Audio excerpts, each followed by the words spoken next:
সামাজিক যোগাযোগ মাধ্যম আলোচনার প্রেক্ষাপটে জনপ্রিয় সঙ্গীত শিল্পী তাহসান বলেছেন তিনি কখনো বিশেষ পরীক্ষা দেননি। আর প্রশ্নপত্র ফাঁসের ঘটনায় আলোচিত সৈয়দ আবেদ আলী কখনো তার মা জিনাতুন্নেসা তাহমিদা বেগমের গাড়ি চালক ছিলেন না।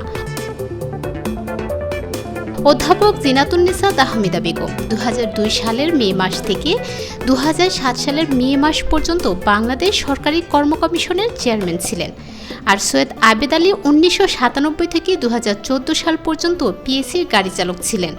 5 জুলাই অনুষ্ঠিত বাংলাদেশ রেলওয়ের উপসহকারী প্রকৌশলী নিয়োগ পরীক্ষার প্রশ্নপত্র ফাঁসের ঘটনায় আবেদ আলী সহ 17 জনকে গ্রেপ্তার করেছে পুলিশের অপরাধ তদন্ত বিভাগ। গ্রেপ্তার ব্যক্তিদের মধ্যে পিএসসির 2 জন উপপরিচালক ও 1 জন সহকারী পরিচালক সহ 5 কর্মকর্তা কর্মচারী রয়েছেন।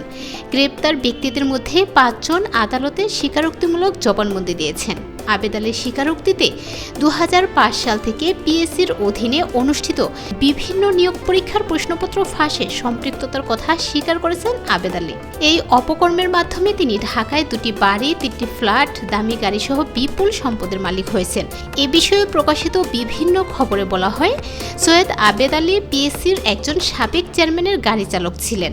সেই প্রেক্ষাপটে পিএসসির সাবেক চেয়ারম্যান মোহাম্মদ সাদেক বলেছেন প্রশ্নপত্র ফাঁসে জড়িত থাকার অভিযোগে গ্রেফতার সৈয়দ আবেদ আলী তার গাড়ি চালক ছিলেন না।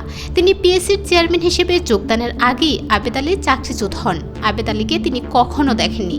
এর মধ্যে একটি সংবাদপত্রে প্রকাশিত প্রতিবেদনে দাবি করা হয় সৈয়দ আবেদ আলী পিএসসির সাবেক চেয়ারম্যান অধ্যাপক জিনাতুন্নেসা তাহমিদা বেগমের গাড়ি চালক ছিলেন।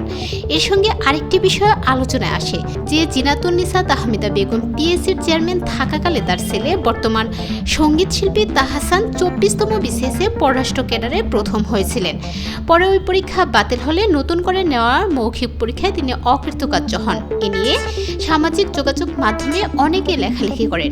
বিষয়টি নিয়ে আলোচনা সমালোচনার মধ্যে তাহসানের কাছে জানতে চাইলে তাহসান বলেছেন তিনি কোনোদিন বিশেষ পরীক্ষাই দেননি।